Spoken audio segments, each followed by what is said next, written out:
In today's episode, we're going to focus on the golden Bitcoin chart just to better understand where we are at in the cycle, what to expect going forward, basing this on the historical tendencies of 2017, 2021, and 2025. So let's dive right into it. Subscribe to the channel for more videos like this in the future. Like this video if you enjoy content like this going forward, and let's dive into it. But before we dive into it, a quick message from our sponsor. Our sponsor for today's episode is bitfinex, and they are a really great crypto exchange for you to consider for your daily crypto trading and investing. They are a no KYC, no VPN futures exchange, and their liquidity is on par with the top exchanges.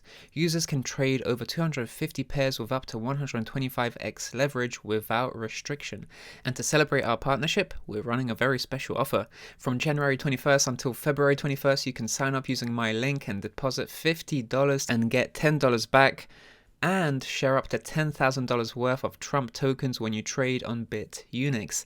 Deposit reward will be distributed on every Monday and Thursday, and Trump trading rewards will be distributed after the campaign ends. The clock is ticking, the countdown timer is underway, and for more information, check out the link in the description down below. Thank you very much, bitfinex, for sponsoring this episode. Let's dive right into it. Let's talk about the segmentation of parabolic upside phases in each of these cycles. You can see that every time we break into price discovery, we tend to see diminishing rate of return and reward, and so we need to account for that also in this cycle. But each parabolic phase in the cycle starts off, first of all, after the blue vertical reference point. That is the halving, the fundamental shift in the Bitcoin protocol. After the halving, we tend to see breaking out into the parabolic phase of the cycle. That's occurred in every cycle. So really important to understand that post-halving, we tend to see exponential gains in Bitcoin's price action. And that starts off with breaking to new all-time highs. So breaking the old final major monthly resistance and breaking into new all-time highs into the parabolic phase of the cycle. That's essentially when it starts. So you can see here also breaking old all-time high resistance, going into the parabolic phase of the cycle. The same thing can be applied right over here. Old all-time highs breaking. Here we were resisting for a long time, prompting this reaccumulation structure before transitioning into the parabolic phase of the cycle. So these green boxes represent that parabolic phase. And these orange circles showcase roughly where we are at relative to historical tendencies across cycles based on the amount of time we're in these price discovery phases. So this is the third month of price discovery. We're going to be entering the fourth month. And if we look at the third and fourth month, then we're approximately around here. So this orange circle based on 2021 standards just showcases that we're somewhere around here. And we're probably going to be somewhere around here as well going forward. So by standards of 2017, we still have a bit of upside, maybe even a bit of downside shortly after, going into March or April. And the same consensus can be attained from 2021 as well, whereby March and April we could be seeing a pullback.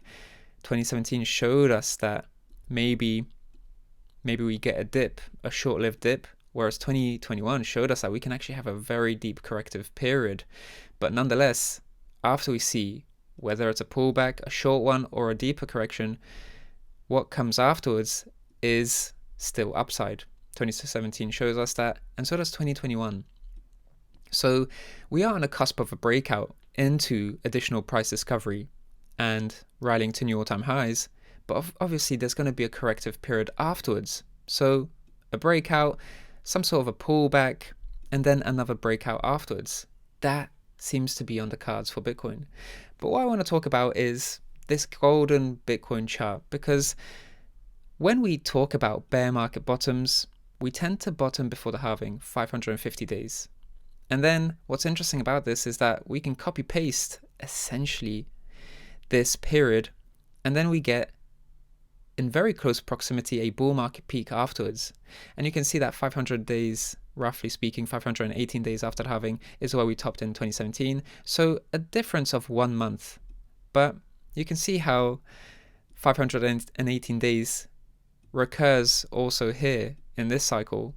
518 days before the halving is where we bear market bottom. And then 550 days, roughly speaking, is where we bull market top. So it's interesting how we get that copy paste scenario, really. Same thing here, 517 days before the halving, we bear market top. You can see right over here that downside wick into the bear market bottom. And then we see that probably history is going to repeat itself with a 518-day period after the halving topping out, or maybe even a month extra for 548 days. And if you see, we get 550 days before the halving in terms of a bear market bottom, then we get a 518-day period after the halving where we bull market top. And conversely, if we get 580 days before the halving for a bear market top, 550 days for a bull market top after the halving. So in that regard, it's this cycle here from essentially 2018 to 2021 that's repeating here. So if we see that recur, then 2017, or at least the top, could occur in September or October 2025 going forward. So based on that, seeing as we're some 300 days into the parabolic phase of the cycle already, then we have still a decent amount of time left. So 250 days, that's still a lot of time, but that's the maximum, I think. 250 days from this moment going forward, that's the maximum I think we would be rallying to search for that final bull market top for Bitcoin. And that's really important because time is going to slowly start becoming a bit more precious as we transition into the final stages of the bull market cycle, but also some of the more craziest stages of the bull market cycle as well. So we have to keep in mind that after this corrective phase, and let's maybe measure from the downside wick to the upside wick in that bull market top, after that corrective phase that lays ahead in the future, we have to understand that there is going to be a reduced rate of return going forward. And that's probably going to be the case also in this cycle. Once we've rallied and then pulled back, then we have to taper those expectations a little bit more, simply because of diminishing returns. And when it comes to those diminishing returns, they can be quite substantial. If we look at 2017, then you can see with 2021, approximately half of that, even more than half, is where we saw that reduction. So if we see that sort of 50% reduction still, that would get us to this point. But even then, that's still some decent upside potential going forward. If we were to reduce that a little bit more, then still there's a bit of upside left to go. But we have to understand that we have come from 15,500. And if we're thinking about where we go in this bull cycle, then obviously the risk to reward is slightly changed, because obviously this is the greatest risk to reward ratio. And we've already rallied a tremendous amount. So the remaining that we might have in terms of upside is just this much. So if you've been here since the bear market bottom, that's fantastic, because that's been a fantastically captured move. But now that rate of return has reduced. And it's still a decent reward going forward, but that reward, as time goes on, especially over the next 250 days maximum, over the next 250 days maximum, the maximum we could see is a bit more upside going forward, whether that's 50%, up to 50%. Once we've rallied some 10, 20, 30%, that's going to continue to shrink. And as we progress in that cycle, this is also going to continue to shrink. So you're really fighting for limited reward and exposing yourself to a lot of risk towards the downside, because after every bull market peak, we tend to see quite a bit of downside over a period of a year. And you can see here that that downside has been deep in the past. So if we were to measure this bear market bottom here, that's quite a deep retracement. But we've been talking a lot about diminishing returns in terms of upside, but there's also shallower bear market retracements. And you can clearly see that as well here as we measure these bear market bottoms and retracements. But what's interesting is that even though we're getting shallower pullbacks in terms of bear market retracements, then depending where we top out, we're probably going to see another a much shallower base on the previous cycles, right? It's going to be a shallower bear market. And if you're looking at, for example, these old all-time highs here, we deviated below those old all-time highs. So could we see the same thing happen here, right? So let's remember this range here, because if we calculate that sort of retracement,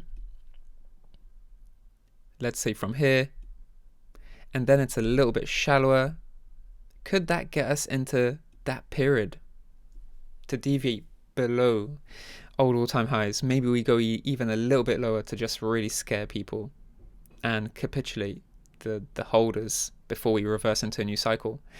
So really interesting. This really is the golden Bitcoin sheet going forward, the really golden Bitcoin chart going forward. And we've looked at shallower pullbacks on bear market retracements, but what's really interesting about these pullbacks and bear market retracements is that they tend to last a very similar amount. Just look here, very similar amount from bull market top to bear market top, bottom rather. It's a very similar amount of time, and it's that way for a reason, because we tend to see bear markets last 365 days to 395 days. So in terms of retracement, anything from 60% to 80% could be a retracement. Obviously, the deeper we go, the lesser the probability of that pullback really happening that deep, because here maybe we've had an 84.5% pullback, here also an average 84.5% pullback, roughly speaking. Here we had 75% pullback. So maybe if we get a 70% pullback again here, over a period of 395 days or 365 days, then we're going to get closer to a bear market bottom. But we're talking about the next phase in the cycle. We still have a bit more upside still to go over a maximum period of 250 days going forward. And we really need to be cautious about profit taking and not try to squeeze too much out of this market, because at some point the reward is this much. Actually, it's at the moment it's this much probably. This is still the reward that you can capture. Bear market bottom buyers have captured this reward, although if they haven't realized those profits, they haven't captured anything yet. So really important to realize those profits while you can. But this is probably the remaining upside we have left. That's the potential reward you could still capture. But at the same time, once we rally to this point, the potential risk is that 365 to 395 day bear market retracement that could be 70 to 80, maybe 65% deep. That would bring us probably to old all-time highs and just below it. So having said that, that's about it for today's video. Subscribe to the channel for more videos like this in the future. Like this video if you enjoyed this golden Bitcoin chart video, and like if you'd like to see more videos like this going forward. I'm Rekt Capital, and I'll speak to you in the next one. Speak to you soon.